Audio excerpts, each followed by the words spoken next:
Hi, everyone. Thank you so much for all your patience and for joining from the plenary into this Zero Waste for Environmental Justice session.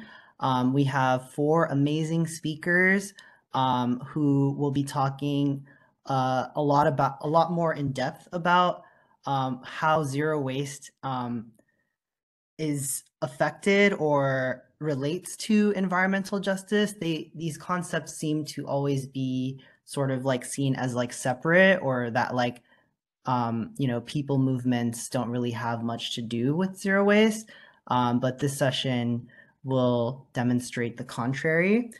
We have Deandra Sanchez from Indigenous Peoples of the Coastal Bend, and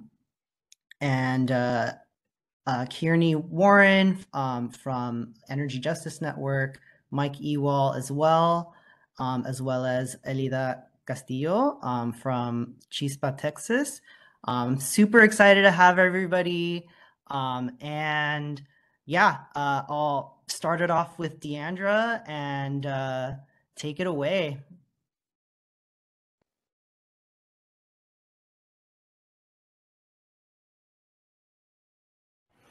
Right.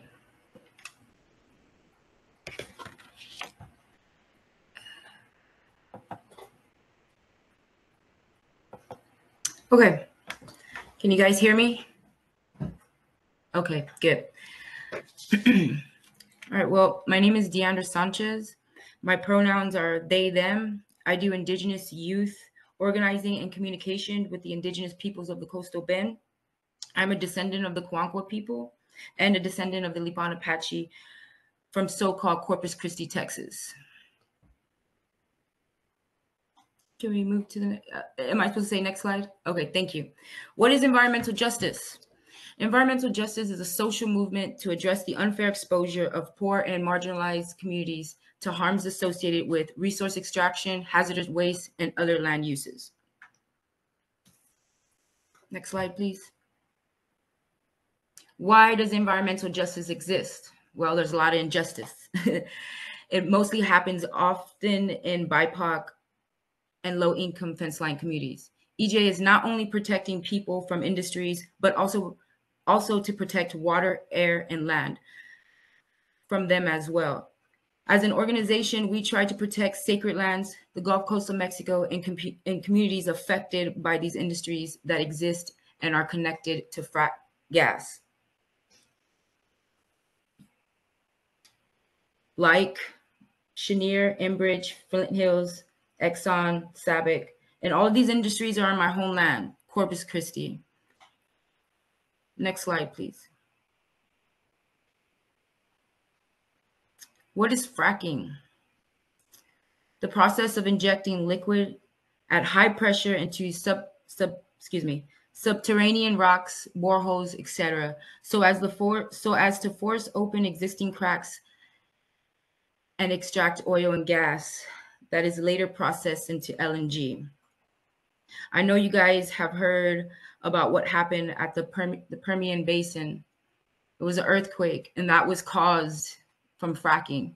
When the land is getting disrupted like that, it tends to react. And since we have been fracking there the majority of the time, there's going to be affection, my bad. Next slide. Effects, my bad.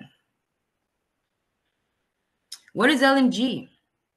LNG stands for liquefied natural gases. Natural gases is naturally made by our Earth and is currently being fracked out of the Permian Basin. It is then transported to LNG facilities and turned into LNG. Next slide. Did you know that Corpus has, this is really sad. Corpus Christi has the largest plastics plants in the world. It also has the largest ethane cracker, which performs the first steps in processing of transforming ethane, which is one of the components that comes from the natural gases. And it also produces plastics. And because of that, it is harming our communities. It is harming people. It is displacing BIPOC communities, which is Black, Indigenous, people of color. Not only that, but it is polluting our water. So here in Corpus, once the oil is processed and turned into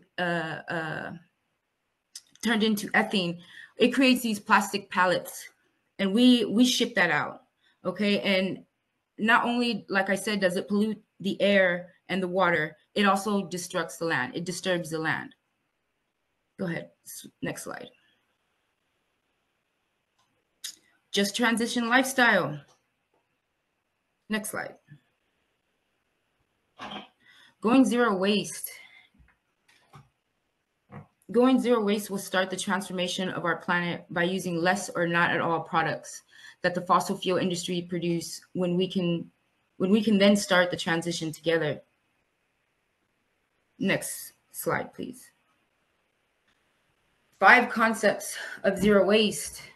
So there's refuse. Do not use it at all. Don't use plastic at all. It harms the earth. There's no way that it does any good for the earth. Reduce. Lessen the use of products and use and find eco-friendly ones. Reuse. Reuse the bags and the clothes you have. Recycle. Purchase products that can be recycled. Rot. Buying what is compostable. Go ahead. Next slide. I'm sorry. How to start living a zero waste life. Don't use plastic. Use more homemade products. Eat a plant-based meal. Recycle your clothes by donating, by sending them to Goodwill. Have a clothes swap day with your friends, you know? Next slide. Zero waste essentials. Reusable bags. Reusable coffee mugs. Reusable straws. Reusable water bottles. Bamboo toothbrushes, you know, bar shampoos. Next slide. So the problem, most plastic is not recyclable, and vast majority does not biodegrade. Further plastic products often break down into very small fragments called microplastics, which is filled in our air. It's filled in our oceans. Our fish are contaminated. Our water is not drinkable. Solution: in order to stop plastic pollution, we need to stop fossil fuel industry that make it. We need to prevent them from expanding their products in frontline communities and hold them responsible for the waste they create. You see, they have already, we have a tremendous amount of plastic, and it feels impossible to transition. But here's the thing: we need to transition. We need to figure out another way to use things without plastic. Because if you haven't noticed, look at our oceans, look at our land, look at what's happening to our environments, to our communities. You know, we have these we have these plants here that are literally miles away, less than a mile away from communities, in backyards of schools. We have children that have cancer already, and they're barely in middle school. You know, we have communities that are, like I said, being displaced, and we need to figure out a solution. Next slide.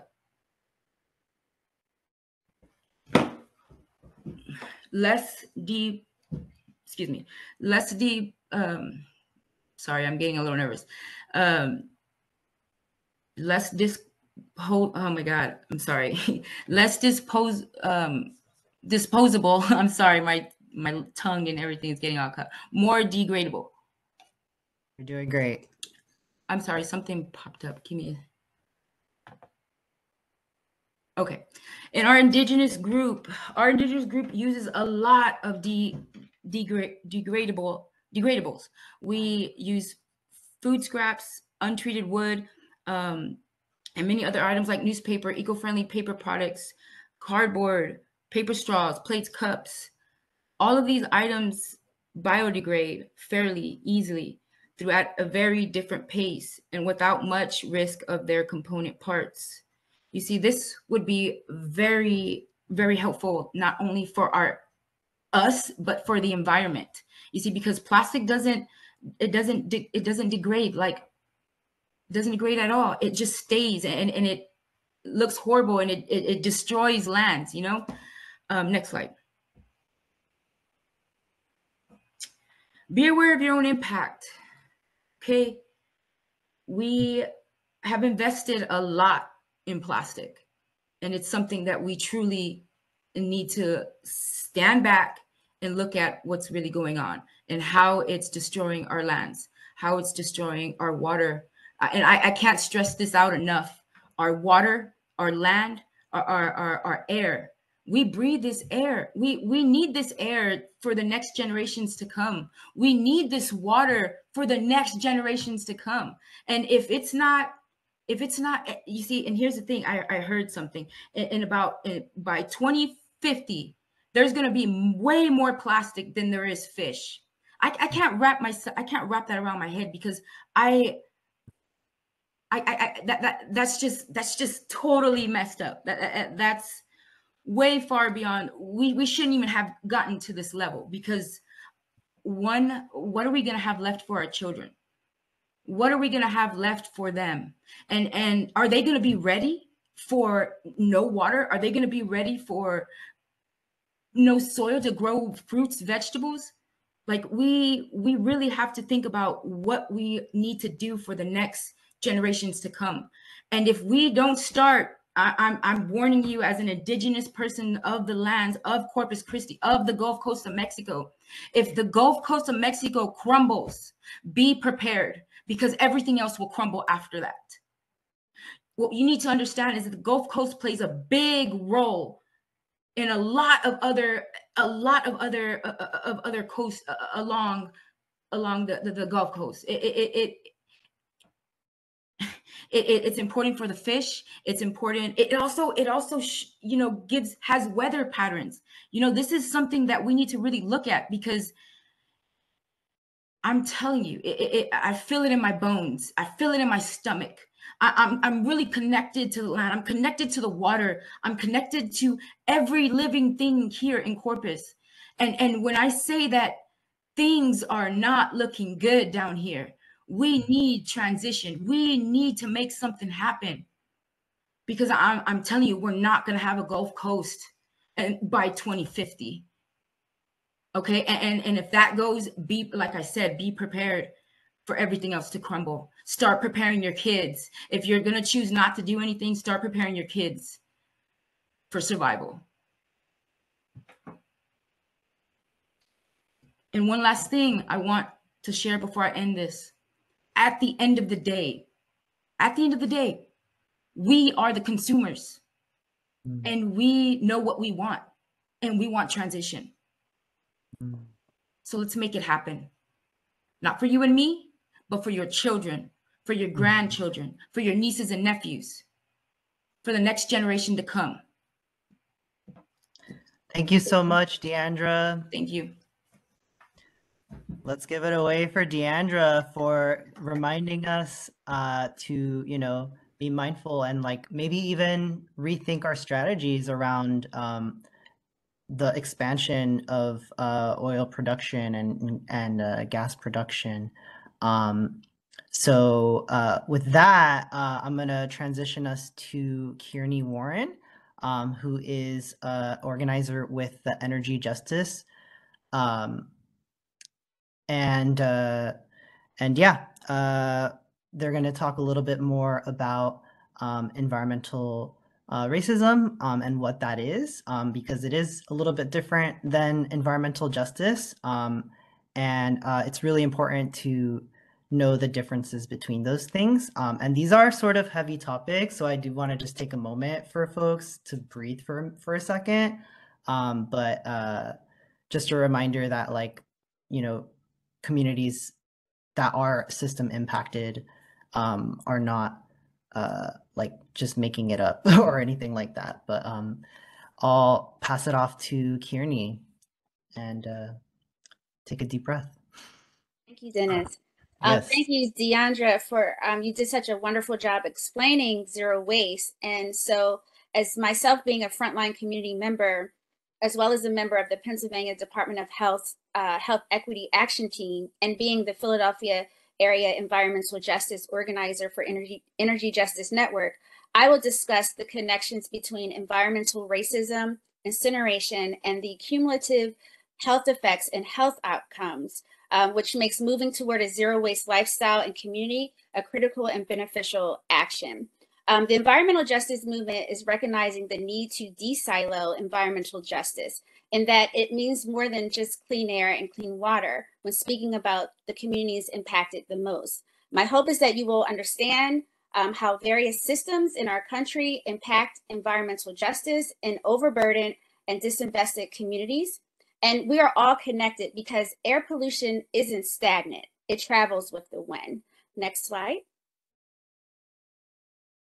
So health disparities are when some communities have better health outcomes than others. Most importantly, they are preventable.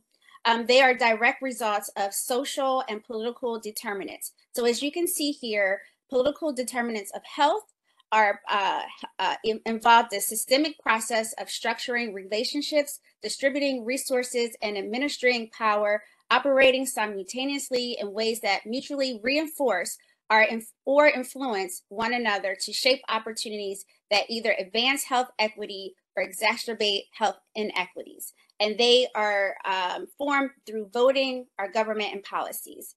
Next slide.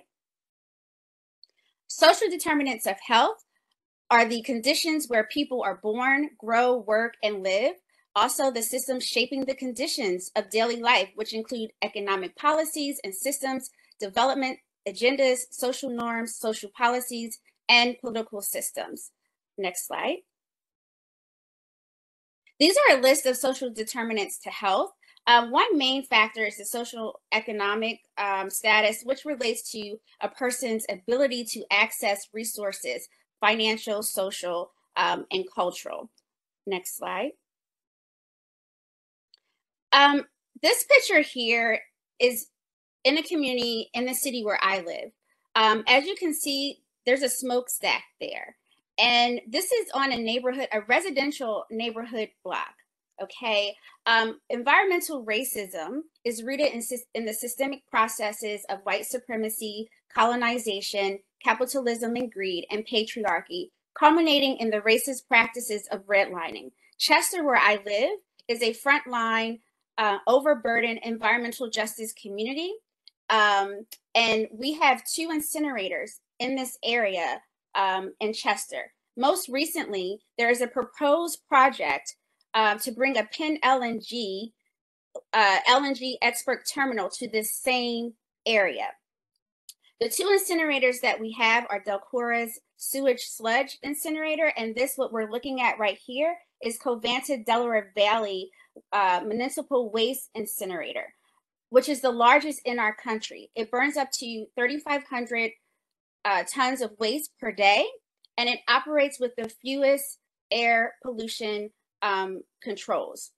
We have a municipal waste removal and dumping problem in Chester, and moving towards zero waste, which does not include incineration, we can reduce the amount of waste residents produce and improve the health and aesthetic of our communities.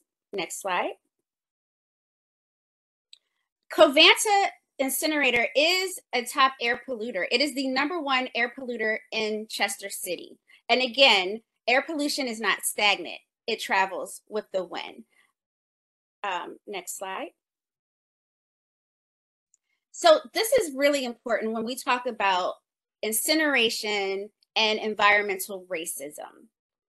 It is important to note that when we specifically talk about incineration and environmental racism, that economic status, class is not a factor. The factor is race. So 16 out of the country's 20 largest trash incinerators are in communities where the population of people of color is higher than the national average. 14 of the top 20 largest trash incinerators are located where people of color are the majority. And out of the 20 largest incinerators, 70% are in communities of color, 80% are in communities where people of color are disproportionately impacted. Next slide, please. So we use a number graph here. And so number 1 equals the national average. If we draw a 1 mile radius circle around all incinerators, we will find that the majority impacted and those closely located near incinerators, those communities are communities of color, which are disproportionately impacted compared to the national average. So people of color are impacted all the way out to 100 miles. Next slide. As you can see here, this is just information about Covanta. In Chester, we have 6 burners. No other trash incinerator in the United States has more than 4 burners or burns as much waste. Next slide. And Covanta lacks basic pollution controls in many states. Chester, we have 2 air pollution controls, so we're missing many of those control devices. Next slide. Incineration is known to cause all types of health impacts, and the 2 top forms of health or air pollution are particulate matter and ozone pollution. So particulate matter is known to cause cancer, asthma, COPD, heart disease, reproductive and developmental injury, stroke, untimely death. Researchers have estimated that particle pollution and particulate matter are responsible for 48,000 premature deaths each year. The next slide. Ozone pollution is also known to cause various health outcomes: early deaths, breathing conditions, heart malfunctions, adverse long-term health effects such as damage to the central nervous and reproductive systems, including developmental impairment. Next slide. So this is just what this liquid natural gas LNG proposed project could possibly devastate our city more. Explosions can result in the evacuations of residents within a 2-mile radius, and Chester is only about 3 to 4 miles long. So it would be horrible if this liquefied natural gas project actually is implemented in Chester, in the same area where Covanta Waste Incinerator and Delcora Sludge Incinerator are located. Next slide. So I just want to briefly talk about the cumulative impacts and health outcomes. This is why we must move towards zero waste, because incineration and air pollution, they are causing so much problems in frontline communities. Life expectancy for Black populations is 71.8 years compared to 77.6 years for white populations. We have a high rate of asthma. Black populations are 40% more likely to have asthma than white populations. Infant mortality is extremely high in our communities. Black infants are 4 times as likely to die from low birth weight in comparison to white infants. Cancer is high. I have a family history of cancer, and Black women are twice as likely to be diagnosed with stomach cancer and 2.2 times more likely to die from stomach cancer compared to white women. Black men are 1.8 times as likely to have stomach cancer compared to white men, and 2.5 times more likely to die from stomach cancer. Maternal health. Black women are 3 to 4 times more likely to die from pregnancy related complications than white women, and these are all preventable health outcomes, and they're disproportionately impacted people in frontline, overburdened, intentionally disinvested communities. Next slide. So in summary of the health outcomes and health impacts, we have learned that 80% to 90% of health outcomes are determined by socioeconomic, behavioral, and environmental factors, and 10 to 20% of health impacts are determined by healthcare. I'll speak something personal for a few minutes. My mother died of cancer. My father had cancer. So I am worried because I live in Chester. And when we had my mother's cancer tumor tested, it was found that it was not hereditary. When I participated in genetic counseling and testing, right now, I do not have cancer genes, but you know what was discussed? the fact that I live in Chester and that there's air pollution and other toxic industries that are housed where I live that could lead to a future diagnosis of cancer for me in the future. Next slide. So I want to talk about why zero waste and jobs are connected. So if you look at the jobs creation for reuse and recycling versus disposal, computer reuse, textile, I have to enlarge my screen. Sorry, so I can see. Okay, so we show that there are several jobs that can be created through the zero waste hierarchy, and that they produce more jobs than the jobs for disposal, like landfilling and incineration. Next slide, please. And we see here the overall U.S. labor force.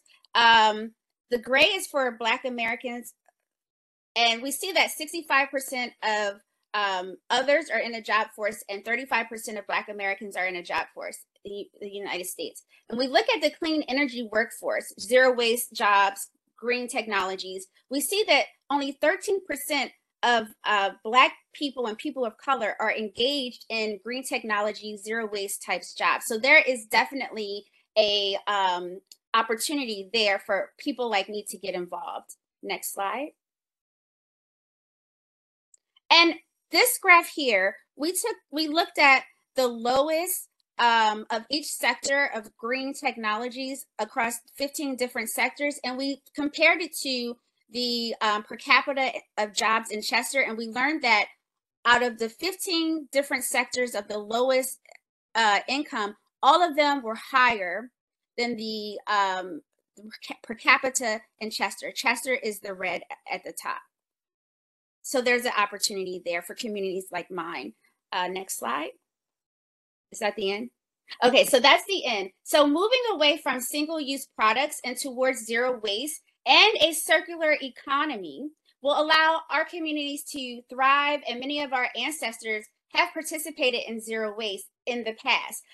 Prior to it becoming an industry, they've saved food, they've gone thrift shopping, they used to order milk in glass or sodas in glass. So if you can think back to your ancestors, grandparents, mothers, fathers, and you might have, I know with mine, I would see my grandmother would throw things in a pot and call it goulash instead of throwing food away. So this is not anything new. It's something that we've been practicing. We've just given it a name, and we can start very, very small. And so we welcome collaborations with anyone who is interested in helping communities like mine reduce waste. Thank you. Thank you so much, Kearney. Everybody give it up to Kearney. And that was super informative. And like all the work that Indigenous peoples of the Coastal Bend and Energy Justice Network are doing is super important. I think it's really important to hear from system impacted communities, because oftentimes people like are not aware that actually incineration isn't as good as it might be. So we'll hear a lot more about that from Mike Ewall, who will be speaking next, and he'll be speaking a lot more in depth. So without further ado, I'll hand it off to Mike. Thanks, Dennis. I just got my screen share moving here. Okay, if it showed the right window, that would be even more helpful. Give me a second.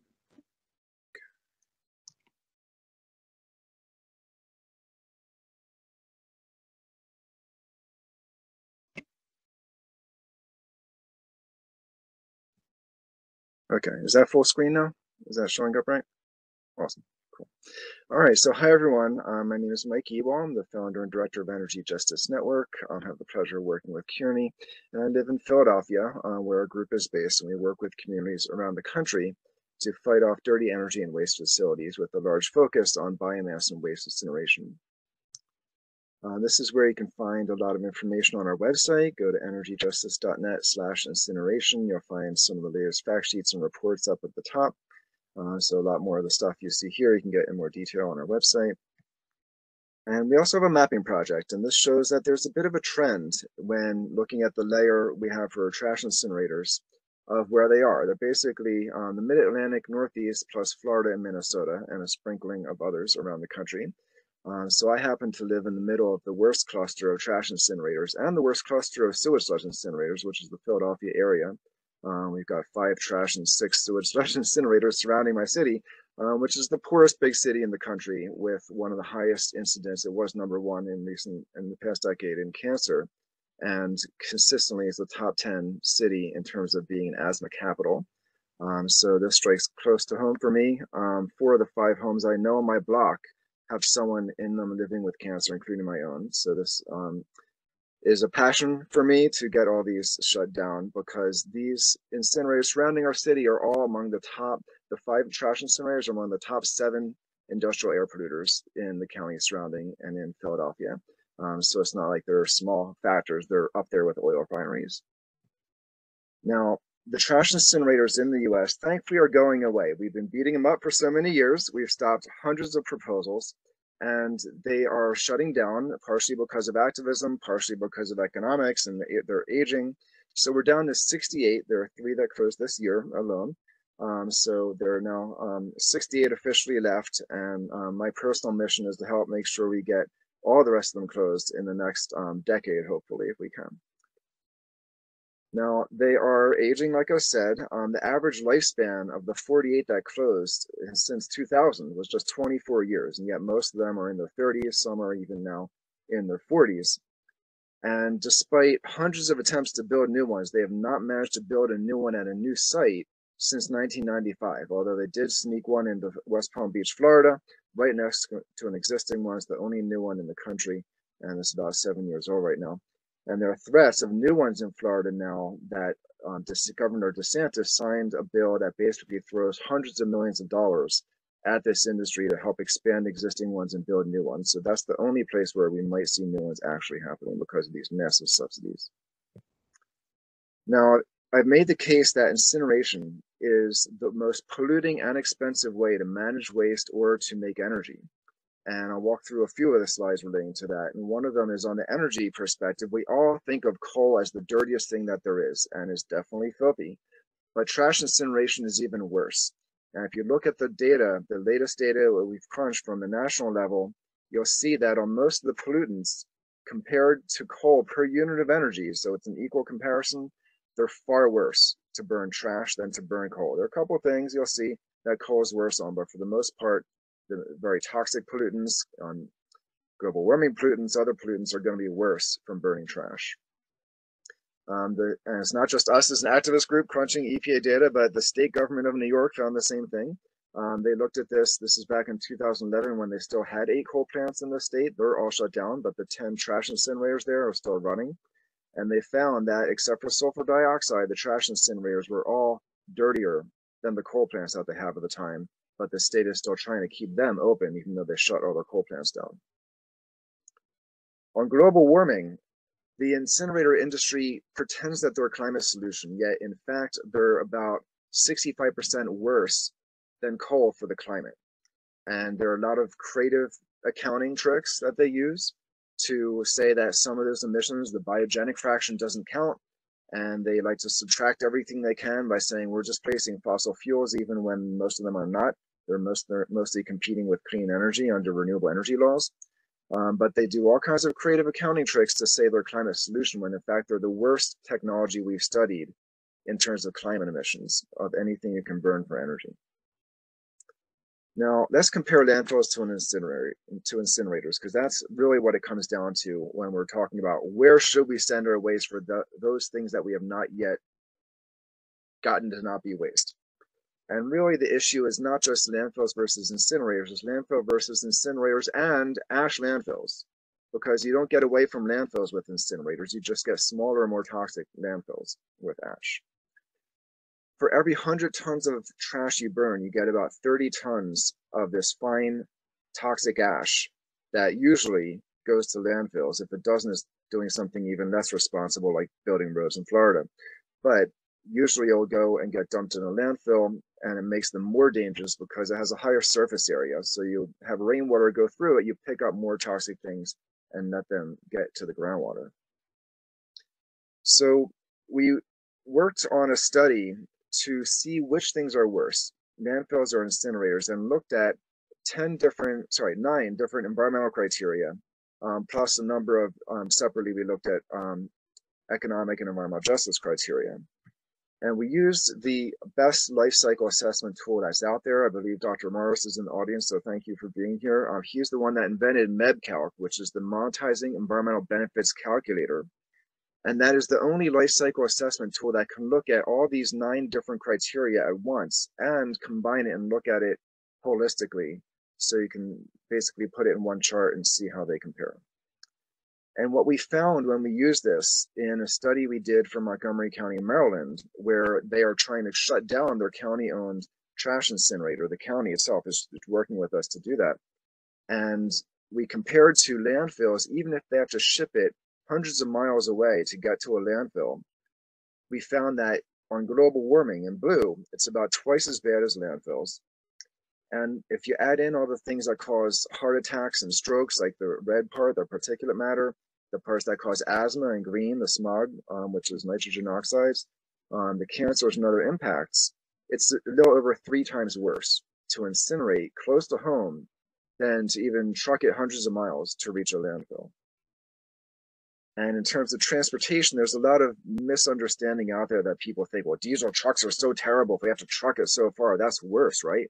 Well, no, actually, we found that the transportation was about 2 to 4% of the system, because the amount coming out of landfills and the much greater amount coming out of incinerators just dwarfs any emissions coming out of diesel trucks. So travel distance is really not the issue. So what is zero waste? You're at a zero waste conference. Probably all of you have this tattooed on the inside of your eyelids by now, but in case you don't, zero waste is defined to mean not burning. I'm not going to read you the whole definition, but that wording in there is very deliberate, and it matches the zero waste hierarchy, which very explicitly says that trash incineration and other waste to energy schemes are forbidden in a zero waste system. And that includes biochar, pyrolysis, chemical recycling, which is basically all the same thing, just different terms for it, gasification, plasma arc, and all these newfangled waste of fuels, I call them WTF technologies, that are being sold.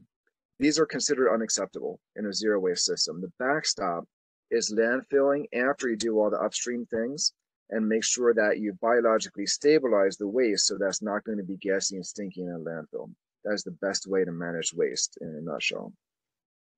Now, EPA has a different perspective for decades now. They say incineration is called energy recovery, and they pretend that's not a form of disposal when it is. And they think that disposal is landfilling. And so they've been saying that incineration is better than landfilling for many years now. And we've been working with EPA in the past year, and they admitted that they have not a single citation to back up this claim.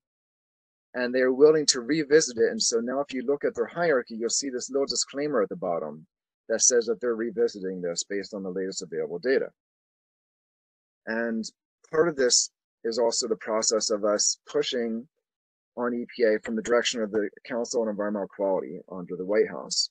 We had 274 organizations, basically all the groups fighting incinerators around the country, grassroots groups, larger groups, even national groups like Sierra Club, Greenpeace, Teamsters, a lot of really good groups signed on to this and are demanding not just to update incinerator standards, which are outdated, and other groups have been calling for that too. But we added 6 other demands to this because EPA is so biased in favor of incineration. And we have communities facing things like burning of medical waste in trash incinerators without being subject to the stricter requirements of medical waste incinerators because of regulatory loopholes. So we have stuff about closing loopholes. We're about to, with the Public Employees for Environmental Responsibility, petition the EPA to make sure that incinerators have to report under the toxic release inventory, because right now that disclosure doesn't happen because when they started this in the 80s, they exempted this industry. So you see maps of toxic stuff in areas like Chester, just looks like there's nothing there because all the places around it have big polluters, but in Chester, the biggest polluters are the 2 incinerators that don't have to report to that database. So you see maps where you think, oh, Chester doesn't have it as bad, yet some of the biggest polluters are just not showing up because of these loopholes. So there are a number of things we've been pushing for in here. I'll just highlight one more, and that's number 6. In Baltimore, we passed the Baltimore Clean Air Act unanimously by City Council in 2019. It should have forced the closure of the largest air polluter in the city, which is a trash incinerator, and a separate incinerator that's the largest burner of medical waste in the nation. And because of a bad court decision and some local corruption, that didn't work out as we planned. But we're urging EPA to clarify that the Federal Clean Air Act, where it says that states and their political subdivisions can have their own stronger clean air laws than the federal and state minimums, that it actually means what it says. So we can't have this confusion by the courts anymore. I believe Cole's here too. Cole wrote this article covering the letter that we did. So there's some good stuff out there just showing that there's a big push for this at EPA, or on EPA, I should say. And I won't go into this because we're running low on time, but we can take in Q&A, and I think we're basically at the end. Okay, sorry. I have a few things I can go through quickly. Last points here. Zero waste is a 2-track process. A lot of communities make the mistake of thinking, well, we'll just work on reducing our waste and then we'll shut the incinerator down. Well, that doesn't happen. It never happens in that order, partially because you usually have these contracts you're locked into that punish you if you reduce waste too much. They're called put or pay clauses with incinerators. But also the health and environmental problems are so extreme that we need to end incineration first and then roll out the zero waste methods over the time that it takes to reduce how quickly we're filling up landfills. And there's one last thing I'll point out, which is there are false solutions which are called zero waste to landfill. We've been protesting. Subaru is one of the many companies doing this. There are a lot of other companies that are saying there's zero waste to landfill, which is basically a way of saying we're ignoring that incinerators send ash to landfills anyway. And we're going to pretend that burning everything that's left is zero waste. It's the hijacking of zero waste. So please, if you're in a company that's doing this, let's talk. Let's make sure you're doing real zero waste, not zero waste to landfill, which is the hijacking of our concepts. So that's it. You can see there are a lot of other false solutions. So if you see these and you're like, I thought that was good, ask a question about it. And we'll leave it there. Thank you so much. Excellent presentation, Mike. Let's give him a round of applause. Yeah, this has been a really great session so far. Very informative. Our next speaker is Elida Castillo from Chispa, Texas, which is a group that's organizing against the plastic production industry that's happening in Corpus Christi, Texas. I'll pass it off to Elida. Thanks so much. Thank you, Dennis. Good morning, good afternoon, folks. My name is Elida Castillo. I'm the program director for Chispa, Texas. And as Dennis mentioned, we are fighting against, these plastics, petrochemical facilities, LNG facilities, desalination plants, and a whole bunch of things, that are happening in the coastal bend, which is becoming like ground zero for a lot of these projects. And so my comrade Deandra set it up so amazing with how our communities are being impacted. This is an environmental justice issue. And so I'm going to talk more about the plastics production, because that is what is happening in our community, where we have the world's largest steam cracker facility. And the sad thing is that this isn't the only one. They want to bring on more facilities. So if we can go to the next slide, that'd be great. So right now, ethylene production capacity in the US has increased by 50% since 2015 and is expected to reach 42.3 million metric tons per year by the end of 2022, according to Oil and Gas Watch. These are all of the facilities, that are currently in operation. As I mentioned, in our community, they want to bring on more ExxonMobil SABIC plants. And because of this, we are going to need water resources. So one of the fights that we have currently is, we are fighting 5 desalination plants.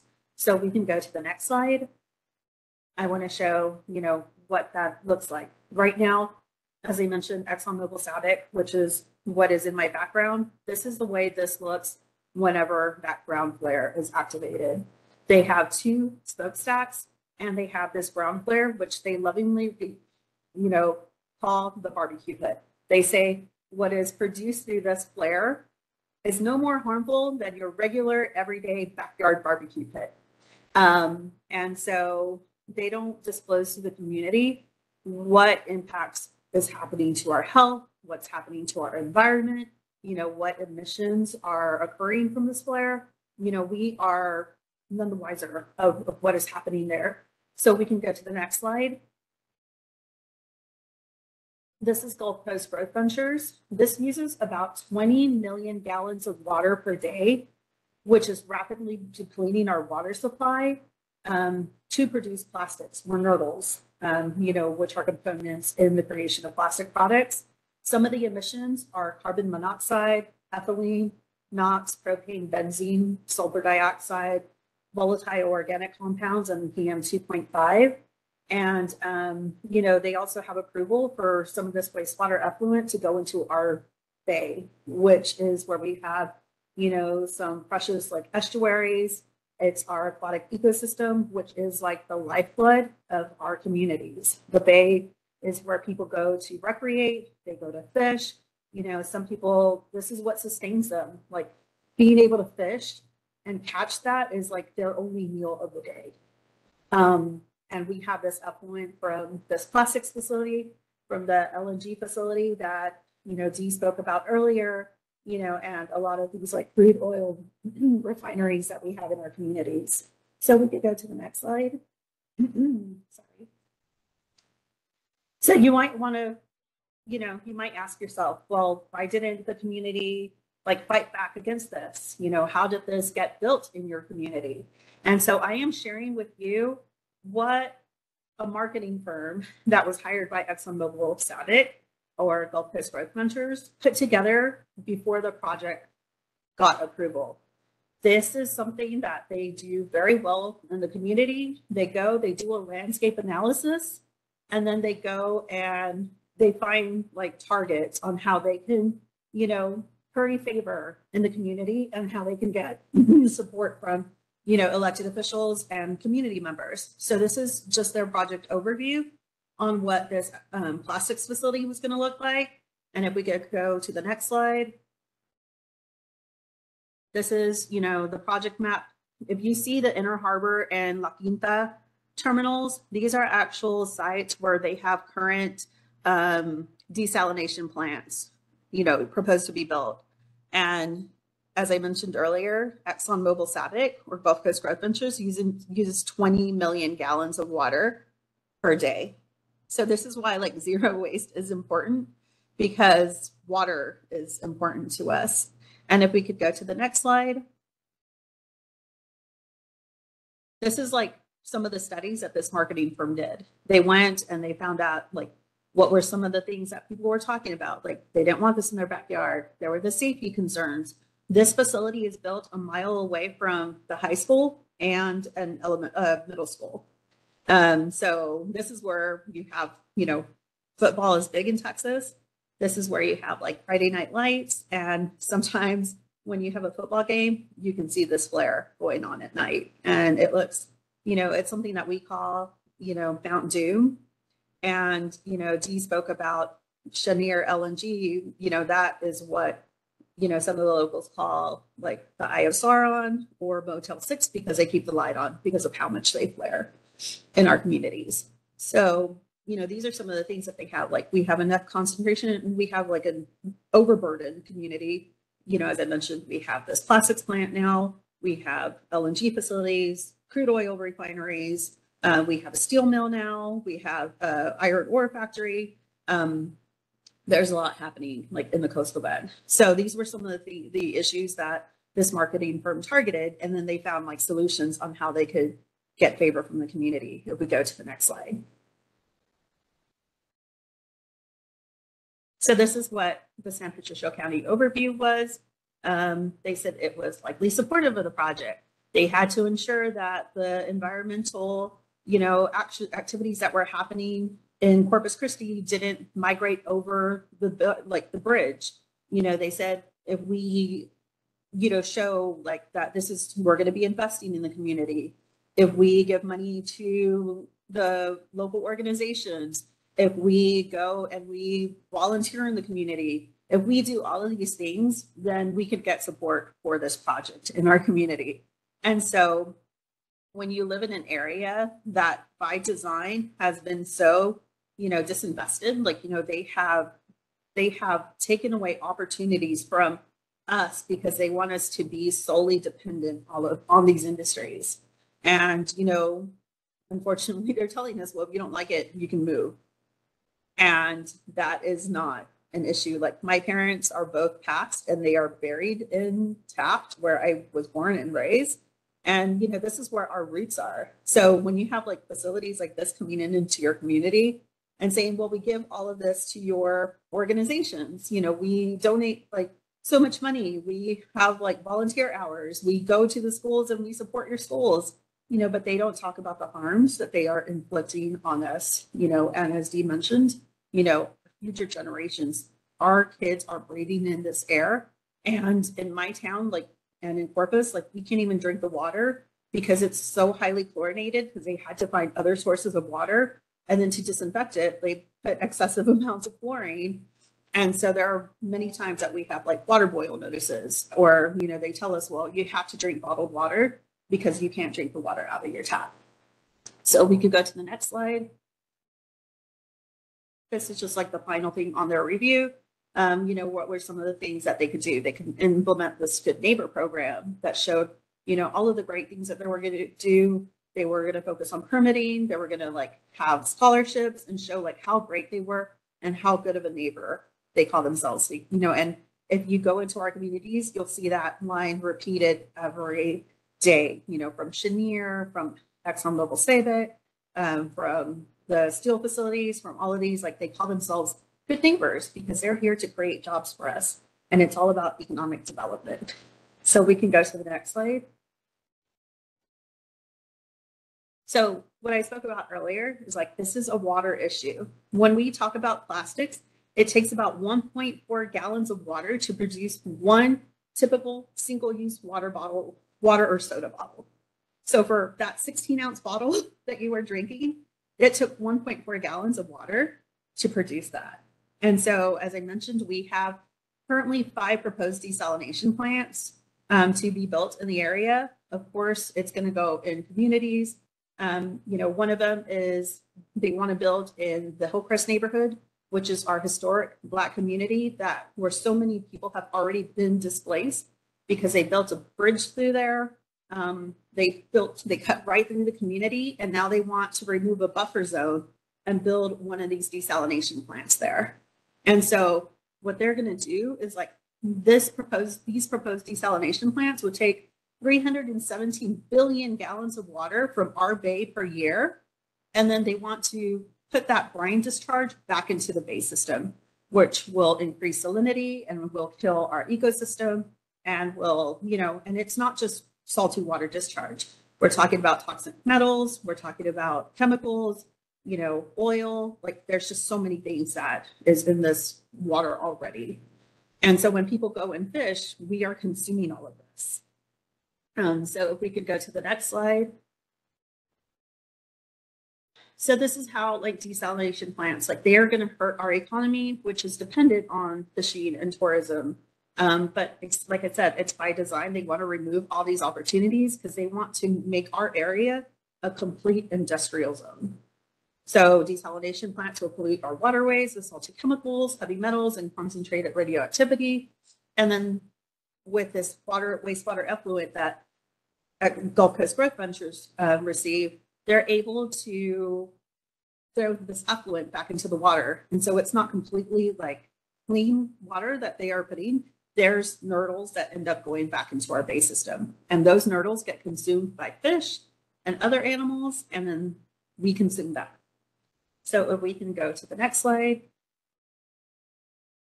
So it's like, why can't we just recycle plastics? Like, it makes sense. Like, why don't we just recycle them? If this is such a problem, the thing is, like, there's 7 types of plastics, and only 2 are like codes 1 and 2 are like the most commonly recycled ones. Like all of the other ones are really difficult to recycle. So those end up usually going to the landfill.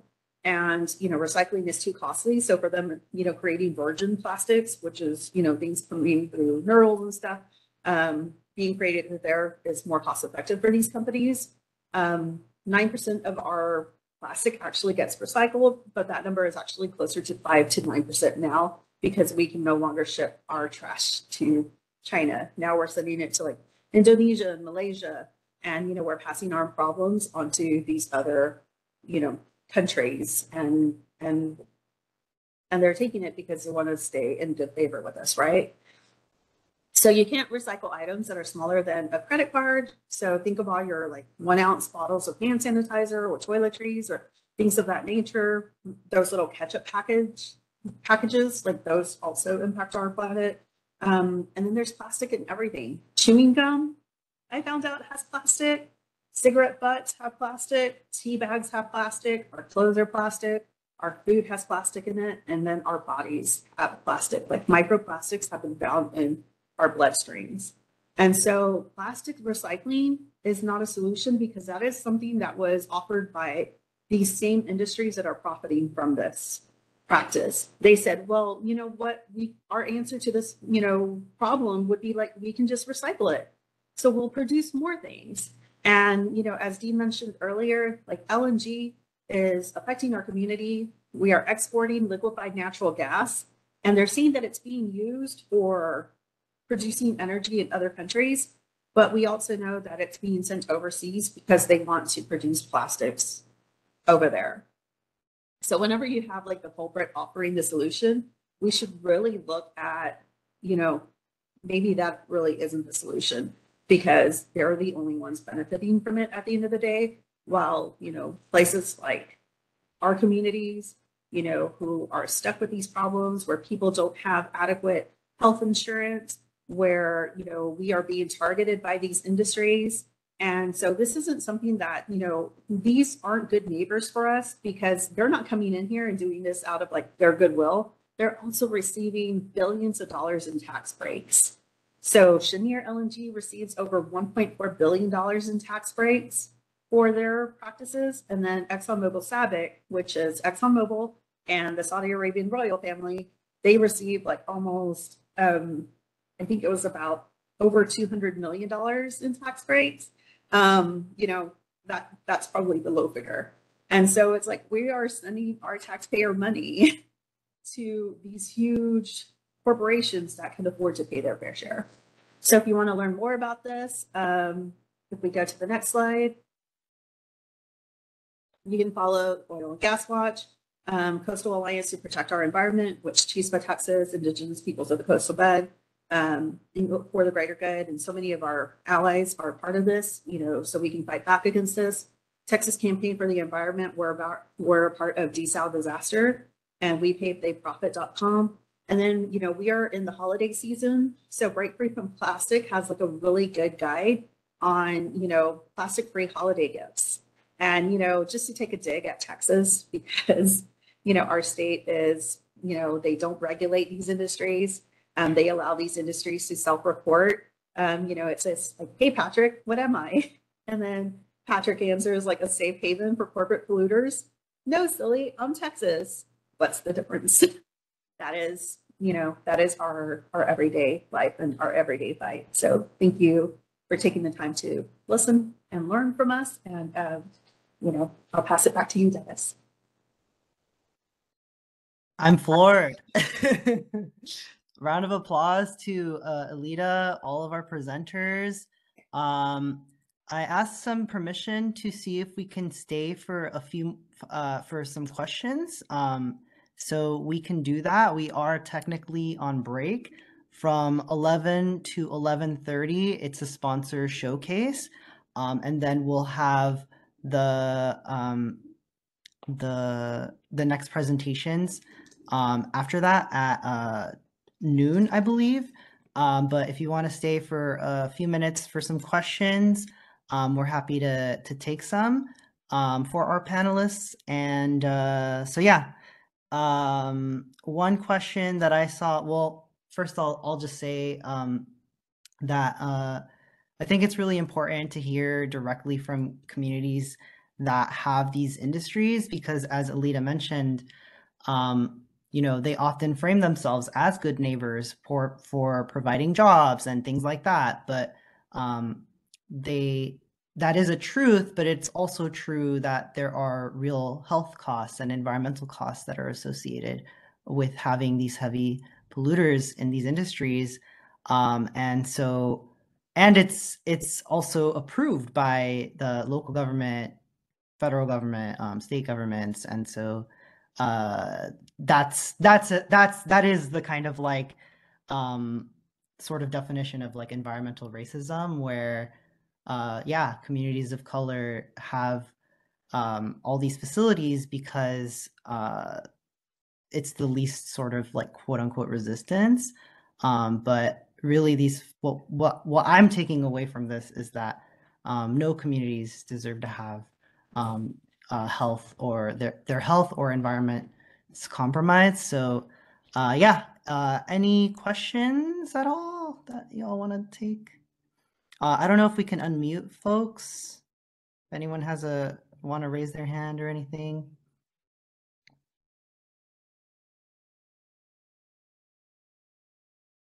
Any comments?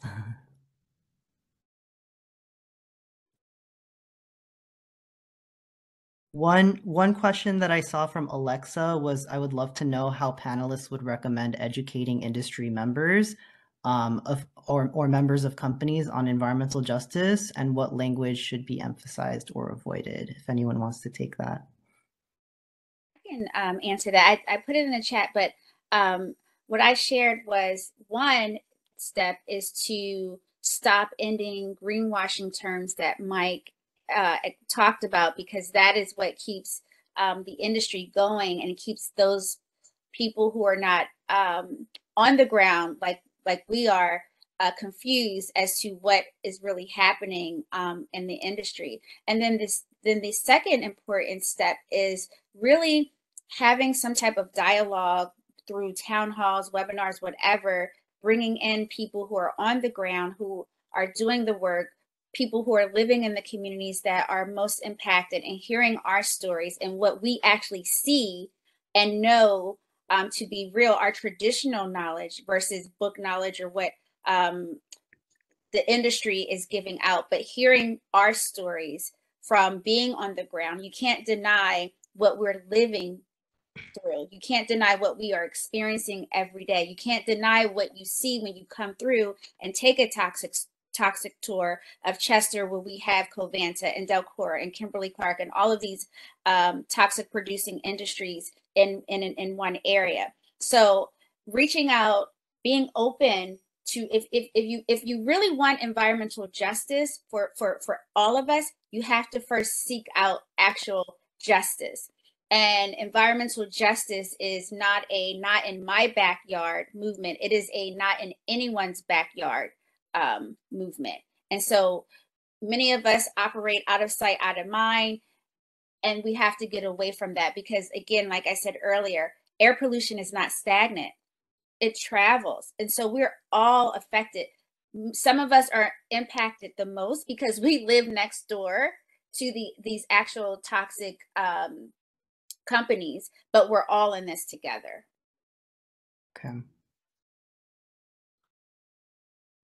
Okay, I don't really see any other questions in the chat, so I'll just ask comment. Could I make a comment? Yes. I just want to say thank you so much. It was just so informative and quite moving, all the presentations. I'm pre-COVID, I was in India and I was involved with pollution and incineration, waste. I've just been involved in a whole bunch in saving urban trees, and I just found so much resonance from this panel. And I don't know how to say this properly, but there's so many problems in places like India. There's so much corruption and so much money rules, and you have similar issues. You have tribals, you have poor people, you have garbage, huge landfills right next to where they live. But you also have the incinerators and companies that have so much money that they just go wherever because it's power rules, and money rules. And so it's just, to me, it's just so, when I hear about the US, it's just so, so clear. The racial and the injustice, environment just is so clear, in India, it gets so muddied because there's so many other issues coming together and things break down on, class and caste and community. And there's a lot of, so it's just disturbing. It's so disturbing. And we're all dealing with the same issues everywhere. And it's just like different ways that these powers that be are moving. So thank you so much. Thank you, everybody. And very inspired by all your work. Thank you. Definitely. Do the panelists have any last final comment? Maybe a couple sentences you want to say? I would like to end by just saying, you've received this information from all of the great people that I am on this panel with, and now it's up to you to go back to your communities, to your workplaces, and share the information that you learned. Each one teach one. And so when you hear of communities that are struggling, you now know that there's a process. These communities were built this way intentionally. They were intentionally disinvested in, and these communities were intentionally filled with hazardous companies because they didn't want to put them in other areas. So please share with your family and friends. The next time you hear people speaking of our frontline communities, let them know that it's bigger than just the residents, and it's not the residents' problem, and it's not our job to fix it. All right. I think our panelists okay with leaving it there. We are out of time. That was a really great summary, Kearney. And yeah, if you all are able to stay at the end for networking, we'll have more time to answer questions for everybody who's here and so on. But thank you all so much again for coming to the presentation, and we'll see you at the rest of the conference. Please enjoy. Next will be sponsor showcase, and then we have a keynote at 11:30. And so we hope to see you in the main stage. But thank you, everyone. You did awesome, everyone.